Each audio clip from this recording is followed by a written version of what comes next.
किसी और विद्वान ने समझाया, रावत जैसे सर बड़े विद्वान ने, कि हमने सबसे पहले एक बार बोलना है कि हम उनको प्रणाम करते हैं। कुर्वन्तु सर्वे ग्रह मम सुप्रभातम कुर्वन्तु जो भी जिस समय आप कर रहे हो, और फिर दोबारा बोलो ब्रह्मा मुरारी त्रिपुरांतकारी भानु शशि भूमि सोतो बुधस्ते गुरुस्ते शुक्र रहो के तो सर्वे ग्रह शांति कराओ। अब इसमें और एक प्रश्न है मेरा, अपनी रिसर्च चल रही है और आप सब रिस्टोर से भी कहता हूँ, इसमें उन्होंने कहीं भी ये नहीं कहा ब्रह्मा मुरारी त्रिपुरांतकारी को उन्होंने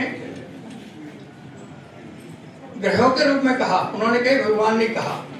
तो इससे मैं जो आकलन कर रहा हूँ या जो प्रयास कर रहा हूँ, जो हमारा बाकी आकाश गंगा है उसमें बहुत सारे हैं, उनसे कहीं ये तीनों वर्ड लिए गए।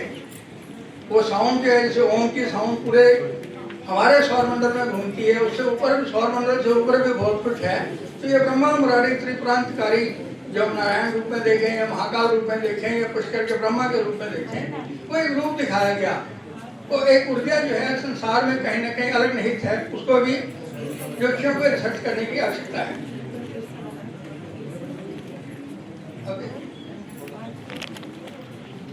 अब जैसे ही अंग जोड़े शरीर के प्रत्येक भाव से अलग अलग बीमारी भी जोड़ी, अब इसका वर्णन करने लग जाऊंगा तो बहुत लंबा समय लग जाएगा। ऐसे ही हमारे महर्षियों ने जो हमारे ग्रह हैं उन सबको भी किसी न किसी बीमारी से जोड़ा। सूर्य हो, चंद्र हो, इनको जल के, पेट के, पानी भरना, हृदय रोग, राहु का प्रभाव पड़ जाए तो हार्ट अटैक, चंद्र को, केतु को ग्रहण हो, सूर्य की दृष्टि हो जाए तो भयंकरपन की गारंटी आप दे सकते हो। सूत्र है, आप नोट कर लो, लिख लो, किसी भी कुंडली में देखते हुए बिंदास कह सकते हो कि चंद्रमा की चंद्र केतु का ग्रहण योग है और साथ में सूर्य की दृष्टि है, तो कहीं ना कहीं ईस्ट वेस्ट होगा। सूर्य मंगल हड्डी को दिखाता है, जोड़ों में टूटना, एक्सीडेंट वगैरह वगैरह। सूर्य की दृष्टि बुध राहु पे हो जाए तो आंतें खराब हो जाएंगी। सूर्य चंद्र बुध संयोग कर लें तो मानसिक पीड़ा हो जाएगी, नर्वसनेस हो जाएगी।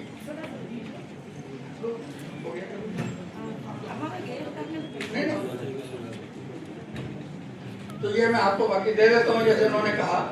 तो इसमें एंड में एक और छोटी सी बात है, वो भी सूत्र है और सबके प्रयोग करने के लिए है। भाव ये सब आप पढ़ लेंगे। एंड में लिखा है कि